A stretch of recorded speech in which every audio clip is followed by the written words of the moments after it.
Organik, pertanian semi organik atau semi organic farming, yaitu suatu sistem pertanian yang mendorong tanaman dan tanah tetap sehat melalui cara pengelolaan tanah dan tanaman yang disyaratkan dengan pemanfaatan bahan-bahan yang masih alami sebagai input, akan tetapi masih dipadukan dengan menggunakan pupuk buatan, ya, pestisida buatan pabrik yang masih mengandung bahan-bahan non-organik.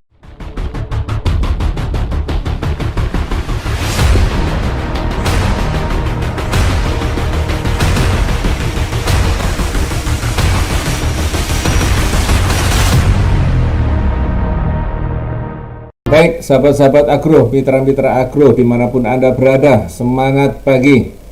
Kali ini tema yang akan saya bawakan adalah bertanam padi organik ala NASA, ya, terutama di pupuk dan pemupukannya. Sahabat-sahabat agro, mitra-mitra agro dimanapun Anda berada, barangkali ada yang belum mengenal dengan saya. Nama saya adalah Adi Nugroho, di mana saya masih mengawal, ya, produk-produk agro PT Natural Nusantara dan nama penyakit, ya, produk-produk hama penyakit pada PT Natural Nusantara. Sahabat-sahabat agro, mitra-mitra agro dimanapun Anda berada, ya, kita lihat usaha tani yang ada di Indonesia, ya, sahabat-sahabat agro.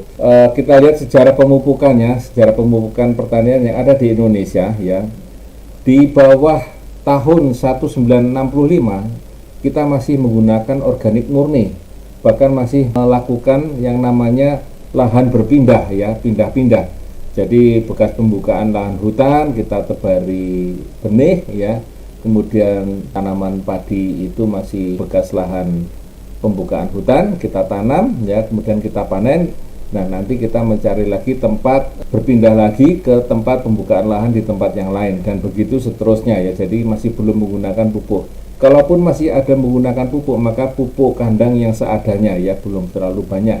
Baik, mitra-mitra, sahabat-sahabat agro dimanapun Anda berada, sebelumnya kita melihat usaha tani yang ada di Indonesia dimulai sejak mereka bertanam, ya, bercocok tanam mulai dari lahan yang berpindah, yaitu lahan yang pada saat hutan itu dibuka, kemudian ditanam, ya, dengan cara ditanam, disebar, kemudian dipanen, kemudian pindah lagi ke tempat yang lain, hutan yang baru dibuka, ditanam, kemudian dipanen, pindah lagi ke tempat yang lain. Jadi sering disebut sebagai bercocok tanam lahan berpindah, ya. Itu di bawah tahun 1965. Kemudian maju lagi di tahun 1965 dimulailah dan dikenalkanlah yang namanya Bimas Inmas, di mana diinstruksikan untuk menggunakan pupuk kimia, ya. Di situ diwajibkan dan dikenalkan pupuk kimia atau pupuk anorganik, ya, sejak tahun 1965. Dalam perjalanannya sejarah pupuk di Indonesia, ya, pupuk dan pemupukan di Indonesia, sejarahnya itu kemudian diikuti dengan adanya intensifikasi khusus, ya, pada tahun 1979. Di sini sudah mulai dikenalkan dengan yang namanya suprainsus dan lain sebagainya. Ada sabta usaha, ya, pertanian, ya, pola tanam, pengolahan lahan, ya, penggunaan benih yang bersertifikat, kemudian pupuk yang berimbang, ya, pengendalian organisme pengganggu, tata guna air, dan pengelolaan pasca panen. Nah, baru kemudian di tahun 2010 pemerintah sudah mulai mencanangkan go organik secara nasional. Namun di PT Natural Nusantara kita menganut, ya, semi organik, pertanian semi organik atau semi organic farming, yaitu suatu sistem pertanian yang mendorong tanaman dan tanah tetap sehat melalui cara pengelolaan tanah dan tanaman yang disyaratkan dengan pemanfaatan bahan-bahan yang masih alami sebagai input, akan tetapi masih dipadukan dengan menggunakan pupuk buatan, ya, pestisida buatan pabrik yang masih mengandung bahan-bahan non-organik. Ya, ini menganut di International Alliance Sustainable Agriculture atau IASA. Ya, jadi kita masih menggunakan pupuk makro atau pupuk kimia dengan catatan adalah NASA masih menggunakan pola semi organik, ya, semi organik yang masih menggunakan pupuk makro atau pupuk kimia.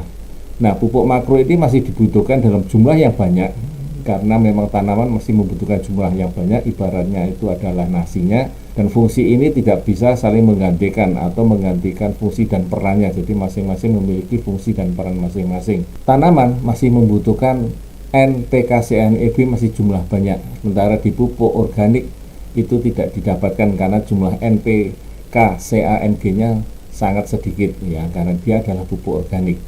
Kalau kita kembali ke pupuk organik yang murni, berarti kita kembali ke tahun 1965 sekian zaman dahulu, di mana dia produksinya masih cukup rendah. Kemudian inilah NASA ya dengan semi organiknya. Di dalam budidaya tanaman padi ya, pemupukan dimulai dari perendaman benih ya, perendaman benih. Bisa dengan menggunakan POC NASA dan hormonik, atau POC saja, POC ditambah dengan air garam ya, 2 tutup POC NASA ditambah dengan air garam, atau POC NASA 1 tutup dan hormonik 1 tutup ditambah dengan air garam ya, ini dalam proses perendaman benihnya. Kemudian bisa juga kita dengan menggunakan super NASA ya, air garam ditambah dengan super NASA ya, 2 sendok super NASA di dalam 10 liter air ya, 10 liter air ditambah dengan garam ya, ini untuk perendaman benihnya ya. Ini bisa direndam kurang lebih sekitar 18 hingga 20 jam benihnya direndam. Nah, proses berikutnya adalah setelah kita melakukan perendaman, maka di lahan ya, di lahan pada saat olah tanah yang pertama, bila itu sudah kita lakukan, lahan itu dilakukan bercocok tanam berulang kali, alangkah baiknya kita lakukan tambahan ya dolomit ya, untuk digunakan menaikkan pH ya, karena kemungkinan pH-nya atau rendah maka sebagainya, maka tambahkanlah per hektarnya sekitar 300 kilo ya dolomit per hektarnya. Ini harapannya adalah pH-nya bisa meningkat ya, tanahnya bisa kembali kadar keasaman tanahnya bisa meningkat. Tanah kemudian dibajak, digaru ya di kedalaman 30 hingga 40 cm. Kemudian tanah ini kondisinya macak-macak ya. Dalam proses olah tanah yang pertama ini disarankan adanya tambahan dolomit untuk menaikkan pH-nya, sekaligus juga menambah ya unsur hara yang ada di dalam dolomit tadi. Kemudian olah tanah yang kedua yaitu setelah 4 hari ya, setelah 4 hari ya, tanah dibajak dengan kedalaman 20 hingga 30 cm, kemudian dirata ya, dijadikan berlumpur. Nah, di sini kita bisa masukkan glio ya, sekitar 3 sampai 6 kilo per hektarnya, bisa ditambah dengan 1 atau 2 kotak ya, atau mungkin 3 kotak super NASA, 1 atau 2 kotak glio ditambahkan di situ, atau 3 kotak glio per hektarnya ya, atau granul ya 50 hingga 100 sak per hektarnya ya, dicampurkan di lahan ya, diratakan ya, diratakan di situ. Bisa dicampur dengan air untuk super nasanya dan glio supaya lebih cepat larut ya, atau ditaburkan, kalau glio granulnya ditaburkan 50 hingga 100 kg per hektarnya. Nah, setelah siap ya, lahan setelah siap, kemudian pesemian ini kita lakukan, benih tadi ya sudah disiapkan, maka benih tadi yang benih yang sudah disiapkan itu untuk per hektarnya membutuhkan kurang lebih 25 hingga 30 kilo per hektar ya. Kemudian taburkan ya SPR granul ya, super NASA granul 20 gram per meter persegi plus SP36 10 gram per meter persegi ya. Kemudian setelah umur 7 hingga 14 hari bisa disemprotkan POC NASA ya, dengan BVR ya, POC 2 tutup, BVR-nya kurang lebih sekitar 1 sendok. Ini untuk mewaspadai adanya walang sangit atau beluk dari sejak awal ya, dari sejak awal ya. Kemudian bisa juga dengan menggunakan 2 sendok makan super NASA dalam 10 liter air ya, untuk disiramkan ya, digemborkan untuk 3 sampai 4 meter persegi. Jadi ini pilihan ya, super NASA plus granul ya plus SP36, atau super NASA plus SP36 ya. Ya, ini bisa juga POC nasanya kita dengan menggunakan BSA atau biang subur alami. Kemudian pemupukan yang pertama yaitu 15 hari setelah tanam ya, dan ada beberapa cara pemupukan rekomendasi yang lain ya, tapi ini hanya adalah salah satu cara saja dengan menggunakan pemupukan makro ini ya. Ada yang NPK, ada yang pupuk tunggal, ya. Kemudian ada beberapa pemupukan yang lain sesuai dengan kondisi masing-masing daerah, ya. Untuk pemupukannya bisa kita berikan urea 75 kilo, ya, SP36-nya 60 kilo, KCL-nya 40 kilo, ya, ini per hektar. Kemudian kondisi tanahnya dalam kondisi macak-macak, nah penyemprotan POC-nasanya bisa kita tambahkan 4 tutup POC-nasa dan 1 tutup hormonik, ya, ditambah dengan 1 sendok BVR dan 1 sendok korin per tangkinya, ya, ini untuk antisipasi dari sejak awal, ya, penyakit-penyakit ataupun hama dari sejak awal, ya, karena mencegah tentu saja lebih baik daripada mengobati. Nah, atau kita bisa juga menggunakan dengan BSA, yaitu dengan menggunakan 3-4 tutup larutan induk BSA, ya, 3-4 tutup larutan induk BSA, yang ini bisa kita lakukan penyemprotan di pemupukan yang pertama. Kemudian bisa juga kita gunakan yaitu 1 saset Green Star, ya, ditambah dengan 1 tutup hormonik, ya. Jadi ada pilihan, ya, POC-nasa plus hormonik, ya, atau dengan menggunakan BSA, ya, larutan induk BSA, atau lipok BSA, larutan induk POC BSA, atau 1 saset Green Star plus 1 tutup hormonik. Kemudian pemupukan yang kedua yaitu di usia 30 hingga 35, ya, pupuk makro yang bisa kita gunakan adalah ZA 60 kilo, SP36 60 kilo, dan KCL 40 kilo. Ya, kondisi tanahnya adalah macak-macak, penyemprotannya 5 tutup POC-nasa dan 2 tutup hormonik ditambah 10 tutup Pestona kalau masih ada, ya, kita tambahkan untuk kita semprotkan. Atau kita semprotkan dengan 1 saset Green Star plus 2 tutup hormonik, ya, atau 3-4 tutup larutan induk BSA per tangkinya, ya, atau kita semprotkan Free Top 2 gram per liter air, atau kita berikan taburkan Power 3 kilo per hektarnya, ya. Jadi kita sudah mulai masuk di fase generatif. Untuk persiapan fase generatif bisa kita semprotkan Free Top 2 gram per liternya atau Power 3 kilo per hektarnya, ya. Ini untuk mewaspadai penggerek batang ataupun wereng, ya, kita semprotkan dari awal. Nah, pemupukan yang ketiga itu adalah di usia 51 hari, ya, atau sekitar 45 hingga 51 hari. Ini kita masukkan pupuk makronya adalah urea 75, TSP 20, KCL 30 kilo ditambah Power, ya. Power bisa masuk di pemupukan yang kedua, bisa masuk di pemupukan yang ketiga, ya. Yang pasti Power digunakan setelah usia 30 hari setelah tanam, ya.